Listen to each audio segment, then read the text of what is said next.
Então, queridos, nós vamos continuar nos estudos que nós temos feito acerca dos decretos de Deus.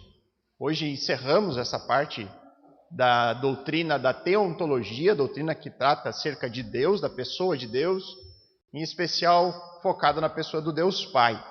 Então, por várias semanas nós temos repetido aqui o conceito básico daquilo que são os decretos de Deus. O pastor Adriano tem repetido aqui toda semana.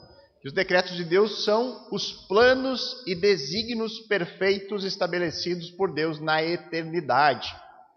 Então, tudo aquilo que Deus revela de antemão são os seus decretos, e tudo aquilo que ocorre na história, tudo aquilo que já aconteceu, nós sabemos que é decreto de Deus. Porque nada acontece fora deste plano de Deus. Nada escapa da soberania dos decretos de Deus.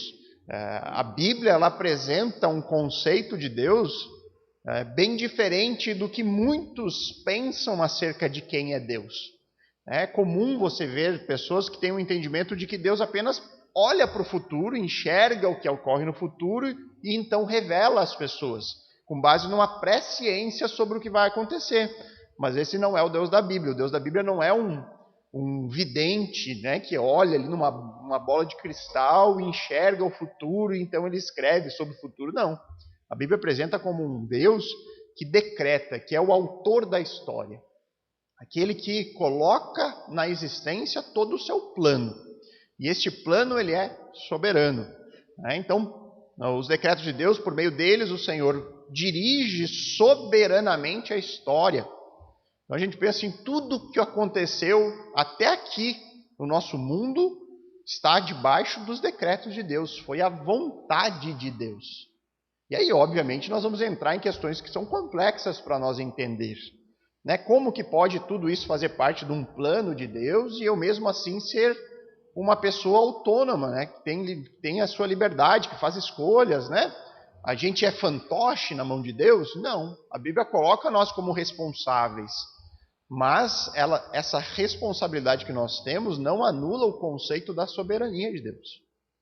Não são coisas contraditórias. A soberania e a responsabilidade, a soberania de Deus e a responsabilidade dos homens é algo paradoxal, algo que nós não conseguimos compreender completamente agora, neste momento. Mas nós cremos que um dia compreenderemos, um dia entenderemos. Então, por meio dos decretos, Deus dirige de maneira soberana a história e realiza a sua vontade em todo o universo, atingindo assim os seus propósitos santos. Então, Deus ele é soberano. Quando a gente fala que alguém é soberano, é alguém que tem total autoridade e domínio. Esse é o nosso Deus. Nada escapa do controle de Deus. Deus nunca é pego de surpresa. Deus nunca é pego desprevenido. Deus não tem plano B. A gente diz, o que aconteceria na minha vida se eu tivesse tomado tal decisão? Seria diferente? Esse é um mundo hipotético. Mas para Deus há apenas um plano. E esse plano está ocorrendo na história. Tudo ocorre debaixo desse controle soberano do Senhor. E é muito importante esse conceito para nós, porque ele nos coloca no nosso lugar. Nós conseguimos ter um pouquinho da dimensão de quem é o nosso Deus. A sua grandiosidade, o seu poder. Então nós nos humilhamos diante dele. E nós temos que admitir, Senhor, eu não entendo todas essas coisas. Eu não consigo compreender. Eu venho aqui para ensinar sobre a tua soberania, mas eu não sei colocar ela aqui de maneira lógica, que todo mundo possa dizer, nossa, não ficou nenhuma dúvida. Não, a gente muitas vezes não vai compreender. Muitas vezes nós não vamos ter todas as respostas. Porque o nosso Deus ele é transcendente. Ele é muito maior do que nós. Então nós aceitamos muitas coisas por fé. A Trindade, o conceito da Trindade que nós vimos no início da teontologia é um bom exemplo de algo que a gente não consegue explicar. A gente não consegue aqui trazer uma fórmula matemática para explicar a Trindade. Mas ela é afirmada nas Escrituras. E nós aceitamos por fé, porque nós cremos em um Deus que é infinitamente maior do que nós.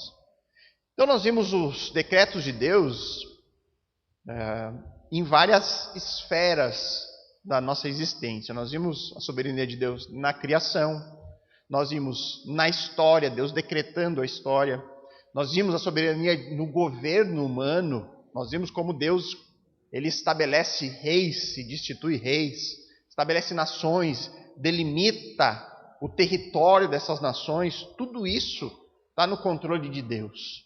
Né? Nós estamos num momento da história onde parece que as pessoas começaram a se interessar por geopolítica, né? Um assunto bem comentado, bem debatido hoje em dia, está em alta. Deus é soberano na geopolítica. É Ele quem controla todas essas coisas.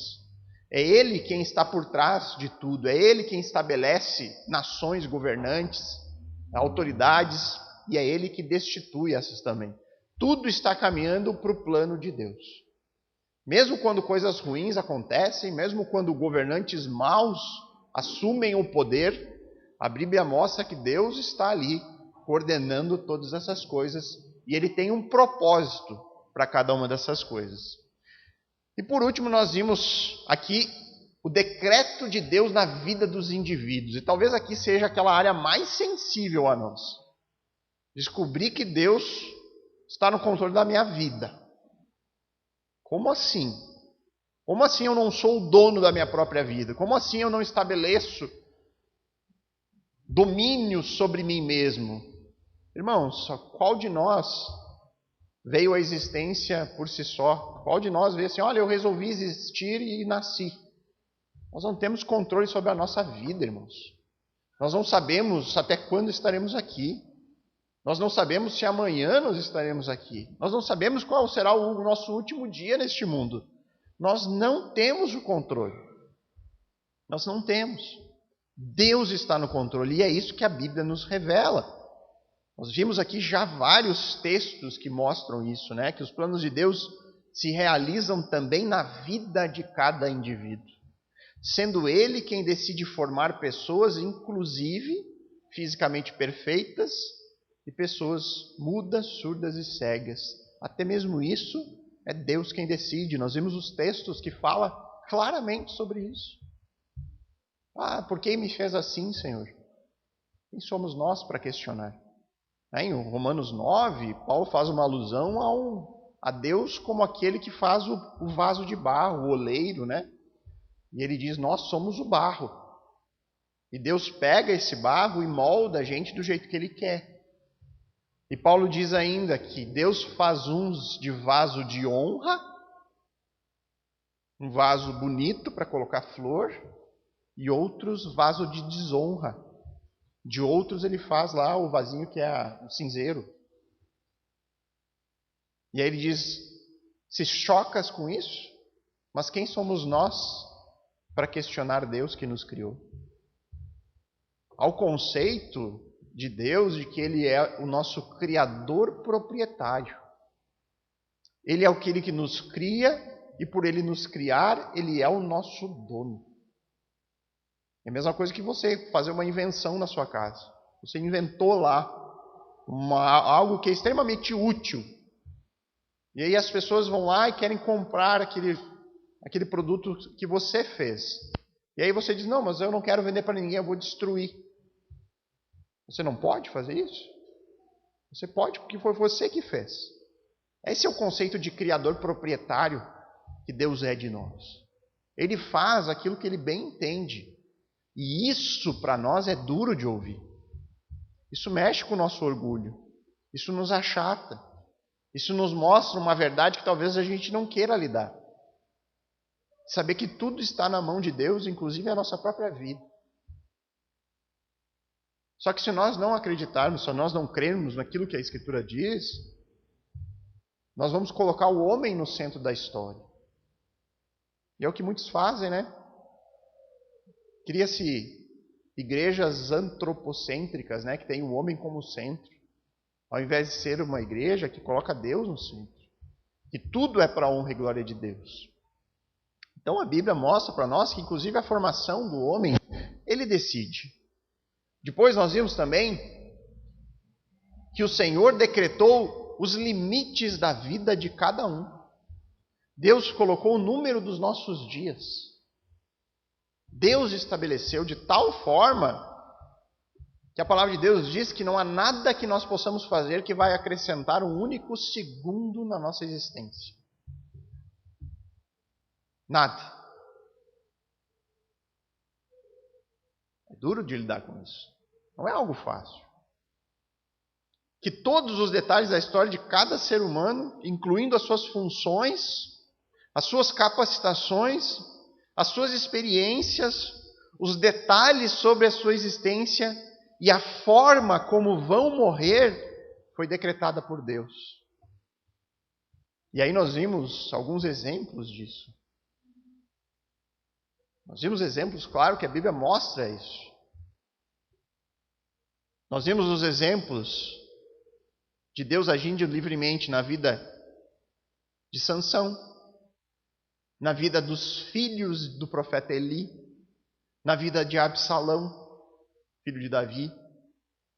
E talvez o exemplo que seja mais marcante, mais impactante aqui, o exemplo de Judas Iscariotes, onde Deus profetizou que Jesus seria traído por um homem. E esse homem venderia Jesus por 30 moedas de prata. Deus revelou isso de antemão. E aqui é aquele conceito de que Deus, ele não é aquele que está olhando o futuro e aí ele diz ali, olha, eu vi aqui que alguém vai trair Jesus. Não é isso que a Bíblia nos ensina. Não é simplesmente que Deus anteviu o que Judas faria.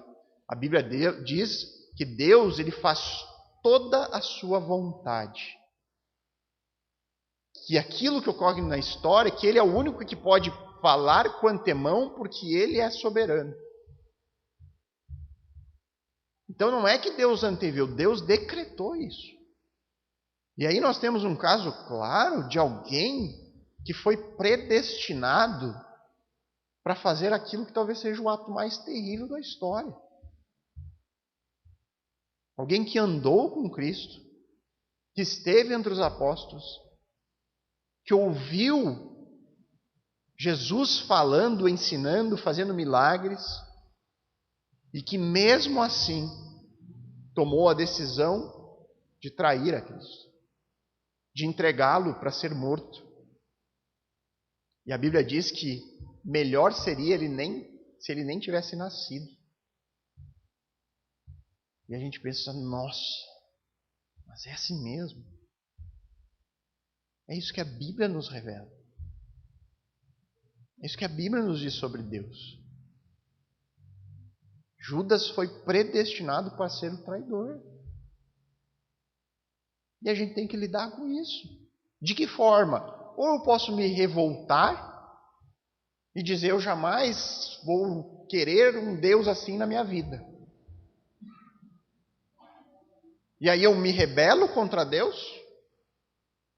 Eu me rebelo contra a palavra, digo, olha, a Bíblia não pode estar certa, isso não pode ser assim, eu não aceito isso. Ou nós podemos olhar para a Bíblia, verificar o texto e dizer, eu me humilho diante disso. E eu não quero seguir o mesmo caminho de Judas. Senhor, me salva. Senhor, que eu seja alguém predestinado para a salvação.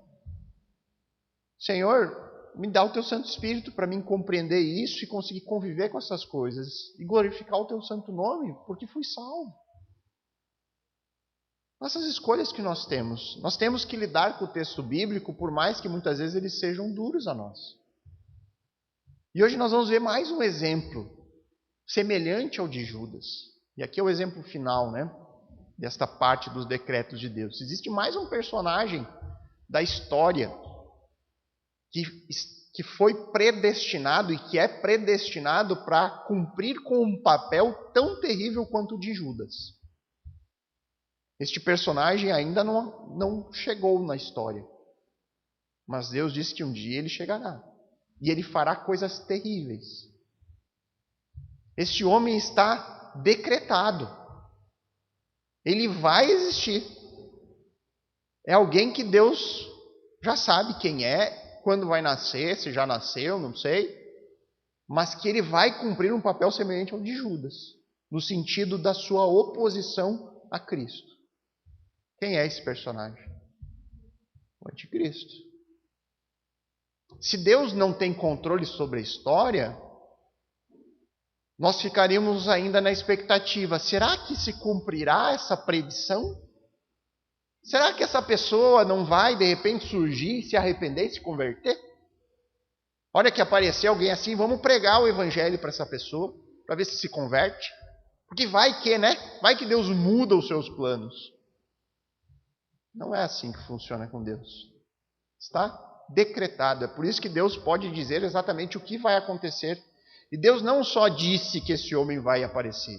Deus deu detalhes sobre essa pessoa, sobre o que ele fará e sobre o seu fim. Sobre o que vai acontecer com ele. De tal forma que nós podemos estar certos de que isso vai acontecer. E isso para nós, irmãos, é motivo de alegria. Porque nós sabemos o fim que ele terá. E nós sabemos o fim que a história terá para aqueles que temem a Deus e que confessam o Messias como o único e suficiente Salvador de suas vidas. Nós descansamos porque o nosso futuro é certo, é garantido. E nós podemos ter essa tranquilidade, essa certeza, justamente porque nós cremos nesse Deus que decreta tudo, que é soberano na história. Do contrário, nós jamais poderíamos ter certeza de nada.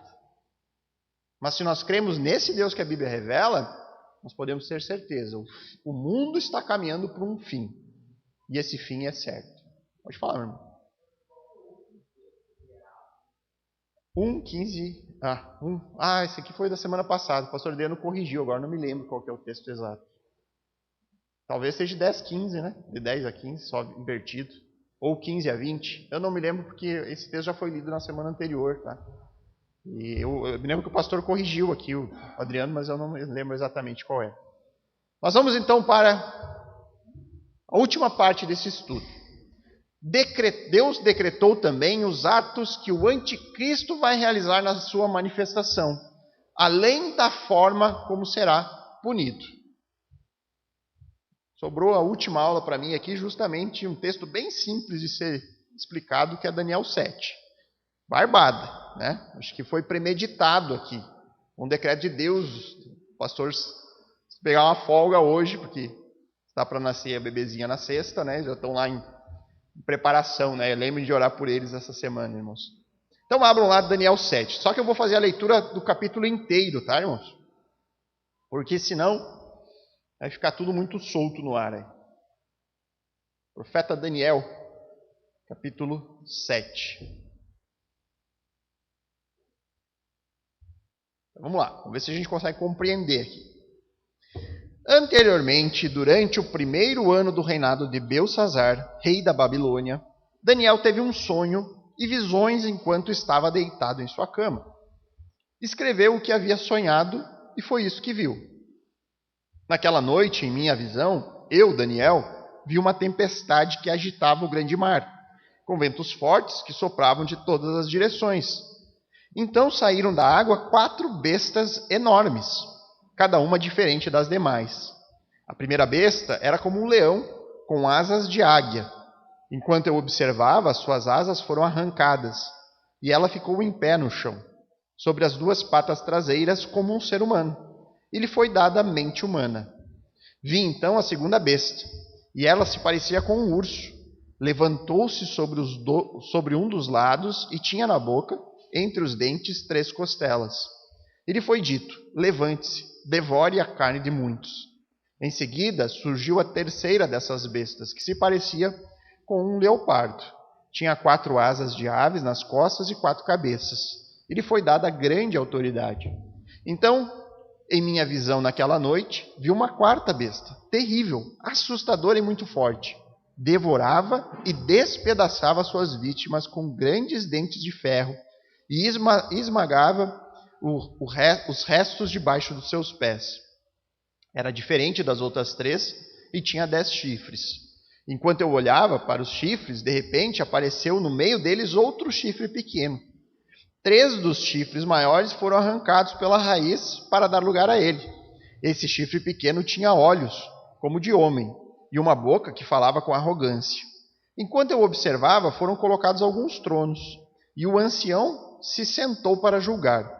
Suas roupas eram brancas como a neve, e o seu cabelo como a mais pura lã. Sentava-se num trono de fogo com rodas de chamas ardentes, e um rio de fogo brotava de sua presença.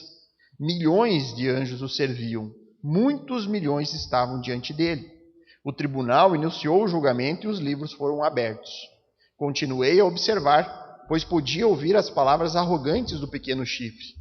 Fiquei olhando até que a quarta besta foi morta e o seu corpo destruído e lançado ao fogo.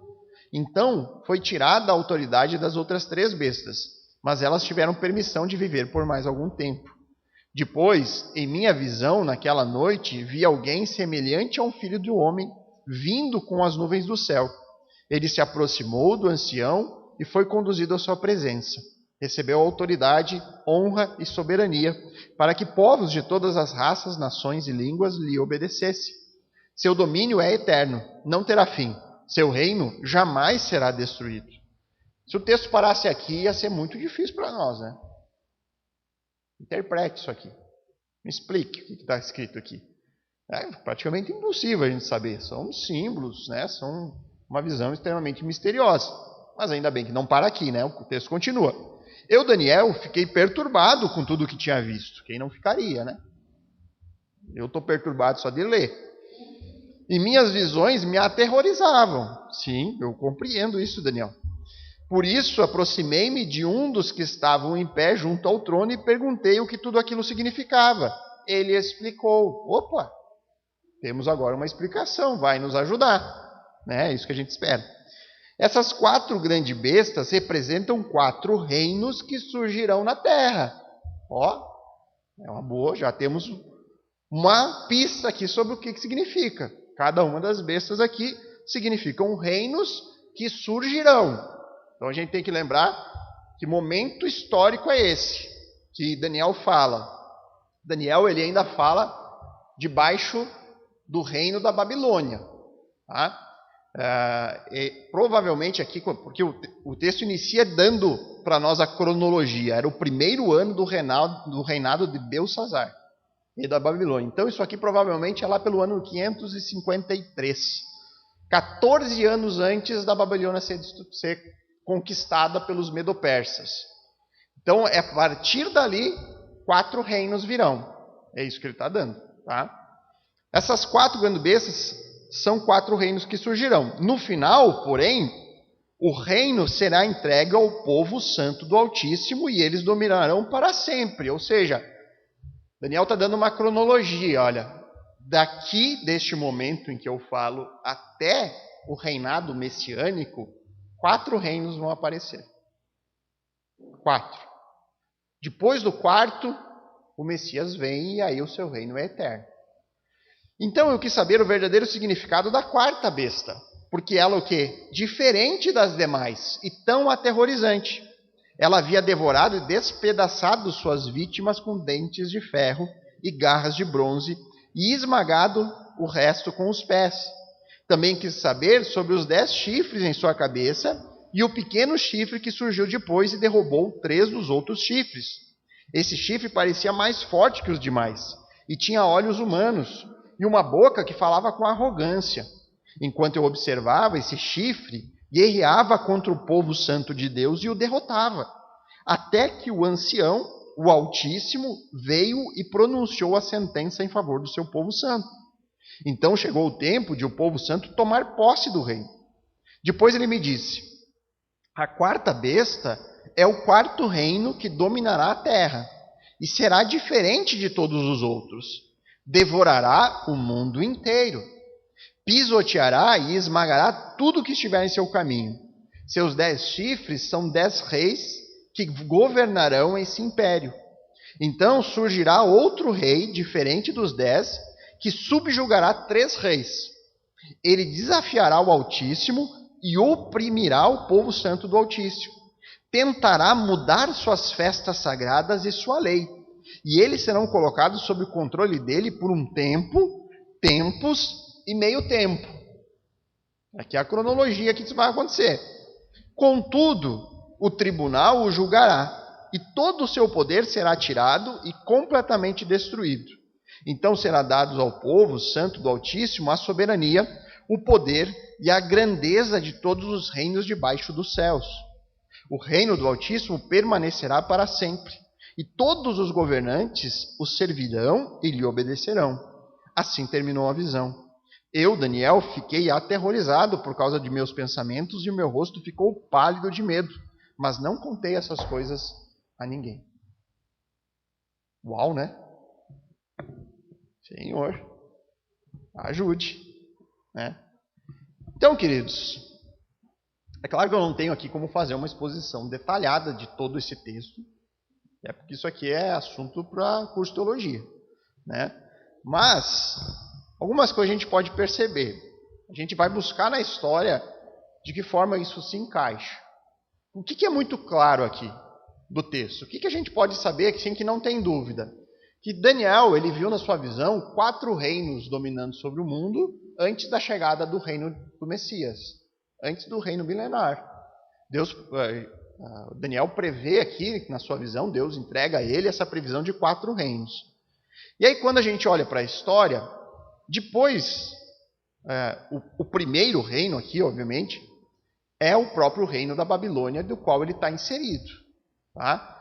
Se a gente pegar as características que ele coloca de leão e águia, né, a maneira como o povo daquele tempo entendia esses animais, tem muitas referências que se encaixam com o reinado da Babilônia.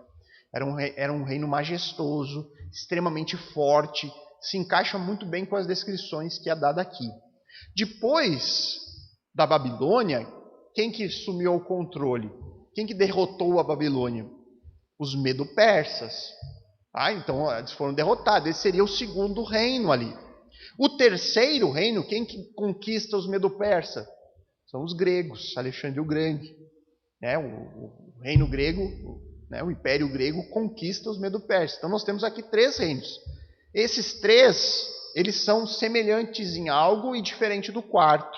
O quarto, ele coloca aqui como terrível, diferente dos outros.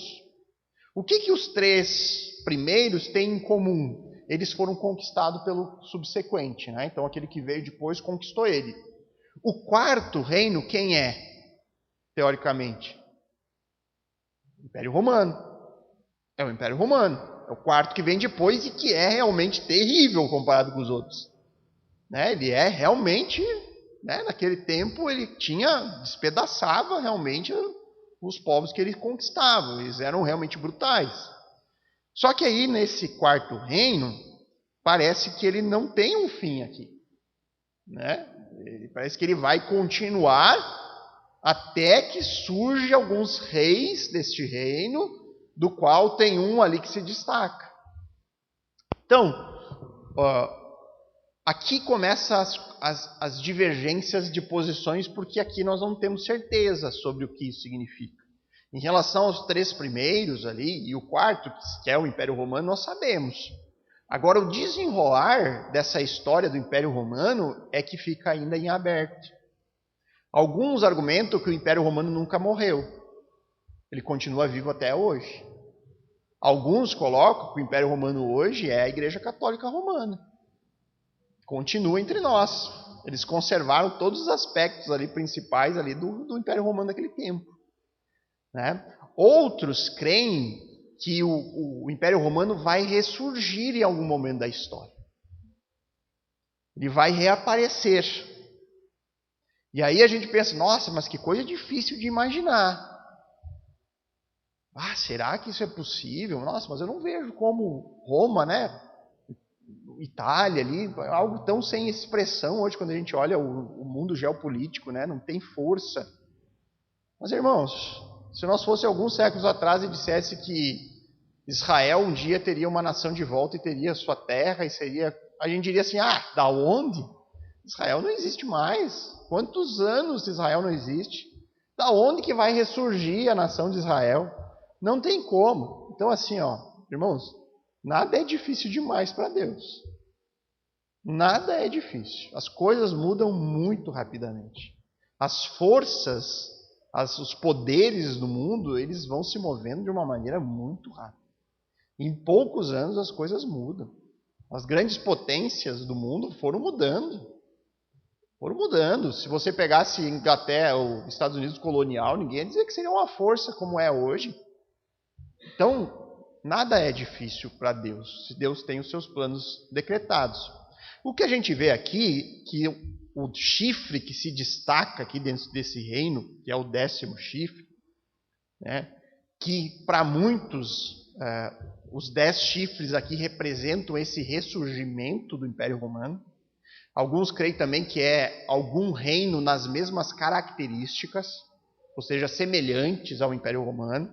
Não necessariamente um Império Romano, mas nas mesmas características do Império da Antiguidade. Dentro deste ressurgimento, um chifre aqui surge como um líder singular. O texto coloca ele como um conquistador mundial. É alguém que vai ter domínio sobre o mundo. E aí que é o ponto que muitos aqui que dizem, não, mas a profecia de Daniel já se cumpriu na história. Mas você não tem ninguém nessas características na história que dominou sobre todos. Que foi um rei que dominou sobre o mundo. Nós não temos isso. Isso se encaixa melhor quando a gente começa a encaixar aqui os textos e nós vamos para Apocalipse. E nós vemos outras referências a uma figura escatológica que vai surgir como uma besta. Né? A ideia não é a besta de tonto, né? Hoje em dia a palavra besta mudou um pouco de conceito, né? A gente fala besta, de o cara é um coitado, né? Deve ser um... Não, besta é no sentido de fera, uma fera, alguém que impõe medo, né? Ao ponto que você vê como Daniel estava depois da visão. Fiquei aterrorizado, fiquei pálido com aquilo que eu vi. Então, nós temos aqui esses reinos, esse surgimento de um líder mundial e, na sequência, o reino messiânico. É isso que está muito claro. Nós temos um plano aqui de Deus. Deus revela esse plano. E esse plano inclui 4 reinos, um líder que fará oposição ao povo de Deus na história, que será um líder mundial e que perseguirá o povo santo de Deus, e o reino messiânico. A trajetória está montada, a gente pode discutir detalhes. A gente pode aqui ficar debatendo o que é esses 10 chifres, como é que isso vai se desenrolar na história, o 4º reino, se é realmente um reino que vai permanecer, se vai ressurgir ou não. Isso é detalhe que a gente não tem clareza. Talvez se a gente pedisse para Daniel lá, talvez ele nos explicasse um pouco melhor. Então a gente está longe do tempo que esse texto foi escrito. Mas a cronologia, ela foi estabelecida por Deus. Tá? Então, outro ponto que surge aqui em relação, só para encaixar as histórias aqui, é quando ele fala do tempo ali, né? Um tempo, tempos e meio tempo. O que seria isso? Como decifrar isso? Um tempo é 1 ano, tempos é 2 anos e meio tempo é meio ano. Então nós temos aqui 3 anos e meio. Pastor, onde é que tu tirou isso da tua cabeça? E para mim, tempo é 30 minutos, tempos é 1 hora e meio tempo é 15 minutos. Não tira, a Bíblia interpreta ela mesma. Nós temos que ver a Bíblia, como é que a Bíblia coloca isso. Então, abra suas Bíblias em Apocalipse 11. Dá uma diminuidinha aqui para mim, Lucas. Apocalipse 11.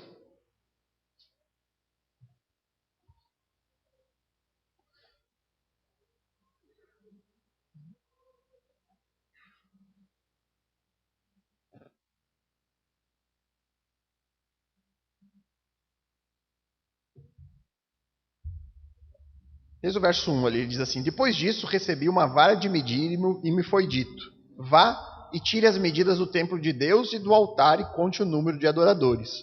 Mas não meça o pátio exterior, porque ele foi entregue às nações. Elas pisotearão a cidade santa durante 42 meses. Darei autoridade a minhas testemunhas e elas se vestirão de pano de saco e profetizarão durante 1260 dias. 42 meses dá quanto tempo? 3 anos e meio, né? Né? 3 anos e meio, né? Mas pastor, isso aqui ainda não responde lá. Então vá para 12, 14. Apocalipse 12, verso 14.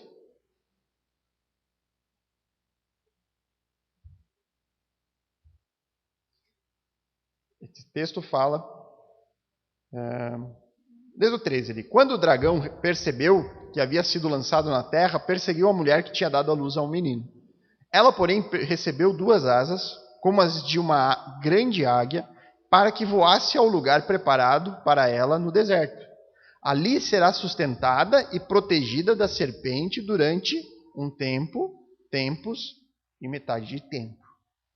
Então aqui está falando da tribulação, da grande tribulação, e esse filho aqui, uma analogia, um parênteses aqui que João está abrindo, ele será protegido durante esse tempo de perseguição, que ele coloca como um tempo, tempos e metade, a mesma linguagem de Daniel. Então nós temos o texto anterior falando de um tempo de perseguição de 3 anos e meio, agora ele usa essa simbologia de Daniel. No 13:5, então foi permitido à besta falar grandes blasfêmias, e lhe foi dada a autoridade para fazer o que quisesse durante 42 meses. Então esse período de tempo ele é reafirmado em vários lugares, como uma cronologia escatológica do tempo de perseguição, onde o período da grande tribulação dura um tempo, tempos e meio tempo, que é respondido por 42 meses. Então é 1 ano, 2 anos e meio ano, 3 anos e meio. Esse é o tempo da grande tribulação, do momento em que o anticristo vai romper o seu acordo de paz e vai perseguir o povo santo. Vai impor terrível perseguição sobre o povo de Deus. Tá? Essa é aquilo que o texto de Daniel nos mostra sobre essa pessoa aqui. Tá? Eu estou indo um pouco além aqui, contando um pouco mais a história. Outros textos que nos ajudam aqui. Mateus 24.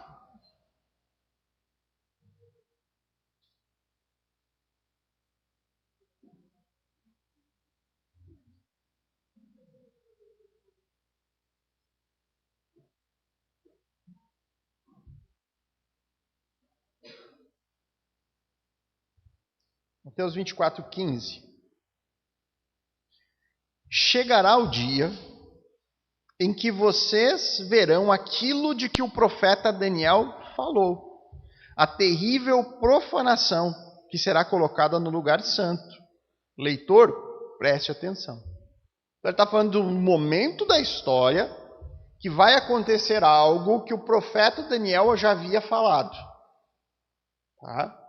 O que o profeta Daniel já havia falado aqui sobre um momento terrível, de profanação terrível? Vamos lá para Daniel de novo. Daniel 9.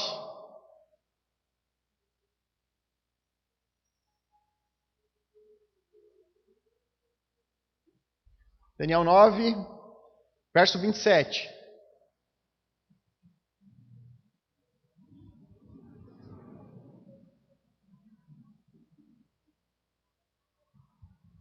Onde ele está falando acerca desse pequeno chifre que surgiu, que é esse governante. E ele diz, o governante fará um tratado com muitos por um período de 1 semana. Mas depois da metade desse tempo, ele acabará com os sacrifícios e com as ofertas. E numa parte do templo, ele colocará uma terrível profanação. Até que o destino declarado para esse profanador seja finalmente derramado sobre ele. Então ele diz, olha, vai chegar o momento em que o governante, esse chifrezinho que surgiu entre os 10, ele vai fazer um tratado, um acordo de paz, mas que vai durar 1 semana. A profecia de Daniel das 70 semanas são 70 semanas de 7 anos. Então, cada semana são 7 anos na profecia.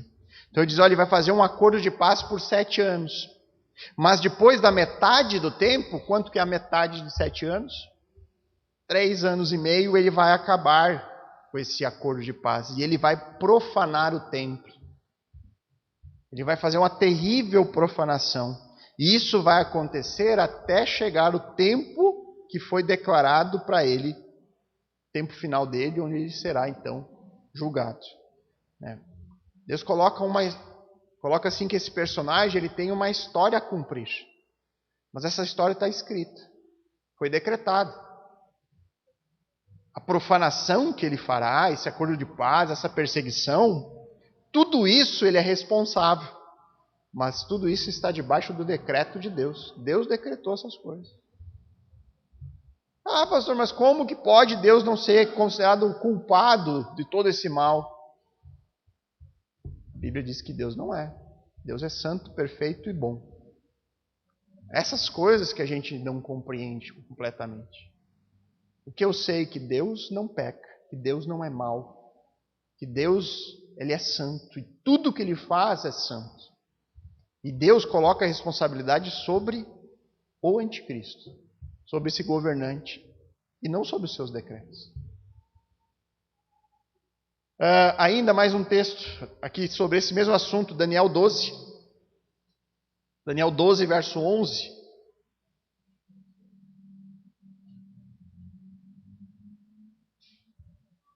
Aqui ele fala do momento da grande profanação. Então a ideia, irmãos, só expandindo um pouco a história para vocês,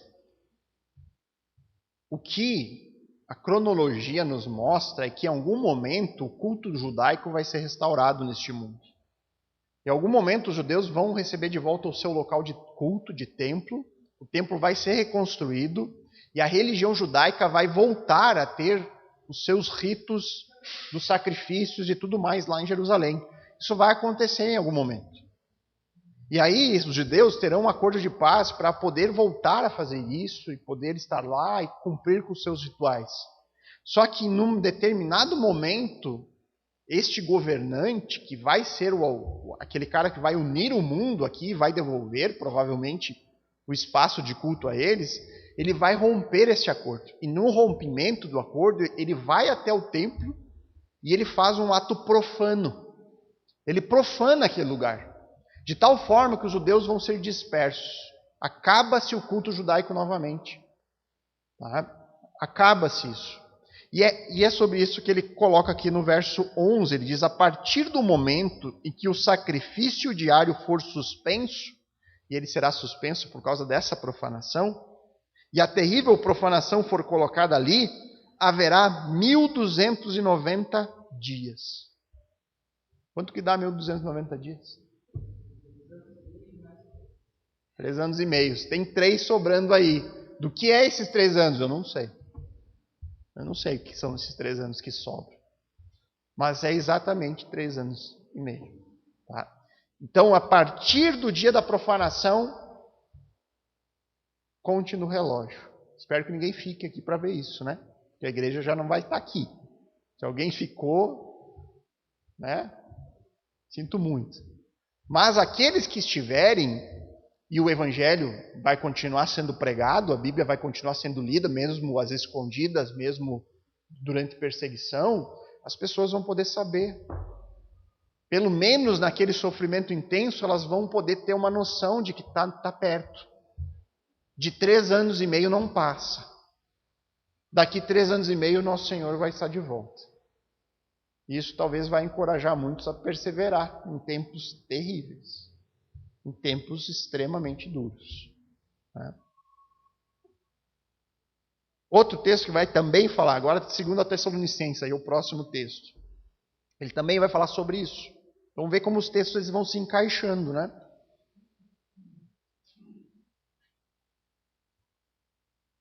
Segunda Tessalonicenses 2, dos versos 3 a 12.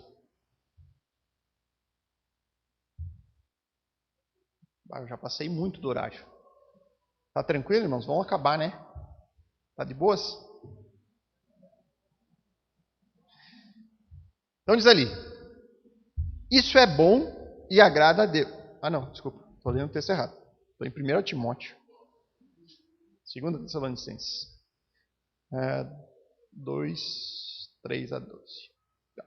Não se deixem enganar pelo que dizem, pois esse dia não virá até que surja a rebelião e venha o homem da perversidade.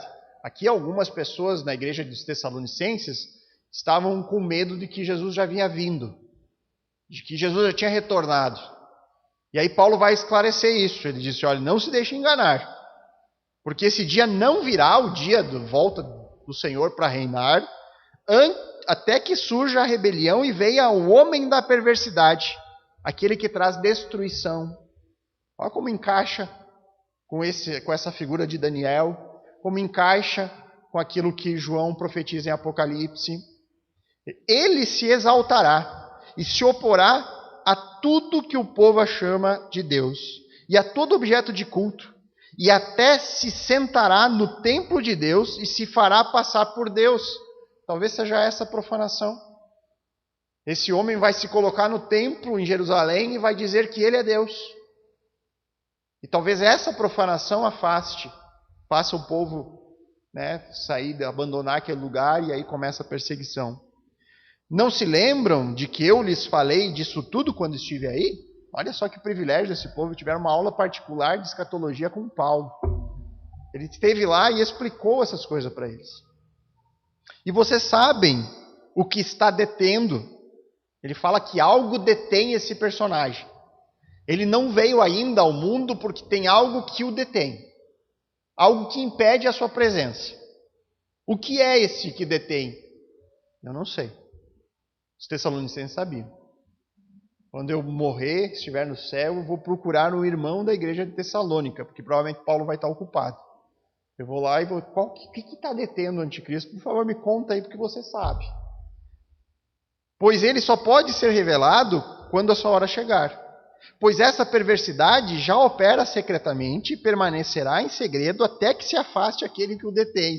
O que é isso que detém ele? Não sei. Então, há várias posições sobre isso. Várias possibilidades. Talvez a mais forte seja o Espírito Santo. Alguns creem que é a igreja, que é o corpo de Cristo neste mundo. Depois que ela for arrebatada, não haverá mais o que detém o mal no mundo. Várias possibilidades aqui. Então, o homem da perversidade será revelado.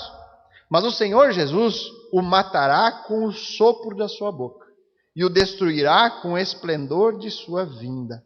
Então, olha o destino deste homem. Ele vai fazer perversidades, ele vai profanar o templo. Tudo isso está determinado, mas está também determinado o fim dele. Esse homem virá para realizar o trabalho de Satanás com poder, sinais e falsas maravilhas.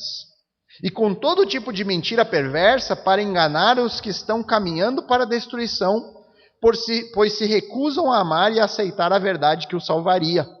Portanto, Deus fará que sejam enganados. Olha só. Pessoas serão enganadas por esse homem. Agora o que diz o texto? Deus fará com que eles sejam enganados. E eles crerão nessas mentiras. Porque Deus fará eles crerem nessas mentiras. É duro, né?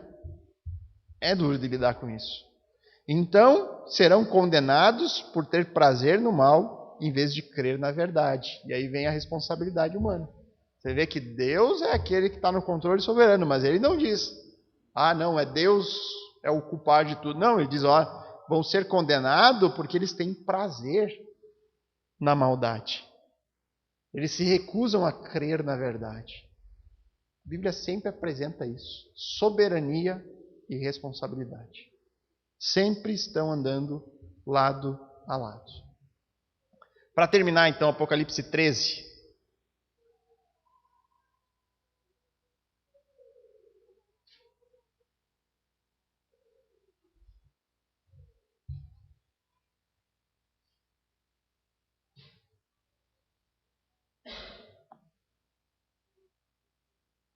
Então vi sair do mar uma besta. Tinha 10 chifres e 7 cabeças e uma coroa em cada chifre. Em cada cabeça estavam escritos nomes de blasfêmias. A besta parecia um leopardo, mas tinha pés como de urso e boca como de leão. E o dragão deu à besta seu poder, seu trono e grande autoridade. Vi que uma das cabeças da besta parecia mortalmente ferida, mas o ferimento mortal foi curado. O mundo inteiro se maravilhou e seguiu a besta. Adoraram o dragão por ter dado à besta tamanho poder e também o adoraram. Quem é tão grande como a besta? Diziam. Quem é capaz de lutar contra ela?